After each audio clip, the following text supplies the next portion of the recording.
couldn't match that? Well, they're a big physical team. I think they, came in and played a smart road game.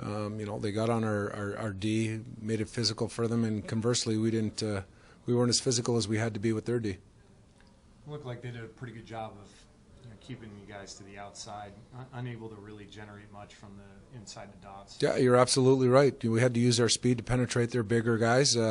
We got pucks in behind them, but they were winning the foot races. Normally, a bigger team won't win those foot races, but credit to them. They did a good job of, beating us to loose pucks, and when they did get to loose pucks, they pushed us off pucks easily tonight.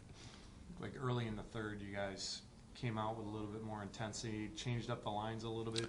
What were you seeing to make you Well, we weren't generating anything for 2 periods. I think in the second period we had 3 shots, and when you see that as a coach, you got to mix it up. Obviously, things aren't going the way that you had projected before the game, so you got to come in and try to mix it up and try to find some combos that could generate some offense. So we tried that in the third. We had a little bit of a push, but still we didn't penetrate their defense. We stayed to the outside, and it's tough to win when you're playing on the outside. You got to play on the inside, and you got to come to the puck. It's something that we practiced all week. It's something that we talked about before the game. Against a bigger team, you've got to play on the inside. You've got to come to the puck. You've got to beat them with your speed, and we didn't do that tonight. When you do that, I'm sure you assess that between periods as well.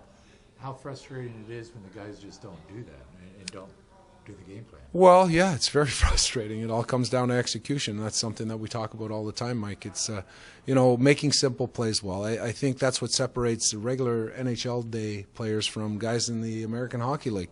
They make plays consistently, and they just don't do it consistently in the game. They do it night after night after night after night. And if you can't make plays, then you're at the end of the day, you're really not effective. You're not an effective hockey player if you can't make plays. You've got to have the ability to make plays under pressure in tight areas and quick. The start since the first of the year, this portion of the season, is it alarming, or is it just a simple fix away? Or?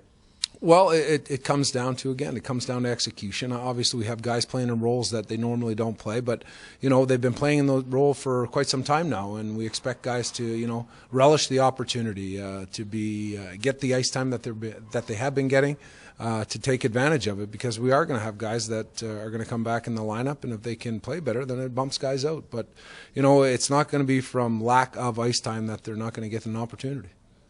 Well, that said, you got 2 big pieces of the puzzle back tonight in Miller and JJ, and yet still had the difficulty of doing much. Yeah, I thought JJ played well. I thought that he's a bigger body against a bigger team. You're going to notice him more. He was physical. He was on the puck. He had a couple of good scoring chances, which we didn't have many of, but the ones that we did have, he generated. So I didn't mind JJ's game, but again, you got to have everybody either pushing or everybody pulling. You can't have half the team pushing and half the team pulling, because you're not going to go very far. I guess for tomorrow, is there an urgency now to get that win? Yeah, definitely. We're playing against the defending champions, so it's going to be a real test tomorrow. They're a good team. They're a big team. They're a physical team. So we got to regroup. Get another game plan for Ontario tomorrow. Lick our wounds, get some video done, and come out and execute the game plan. Thanks, Coach. Thank you. Thanks, guys.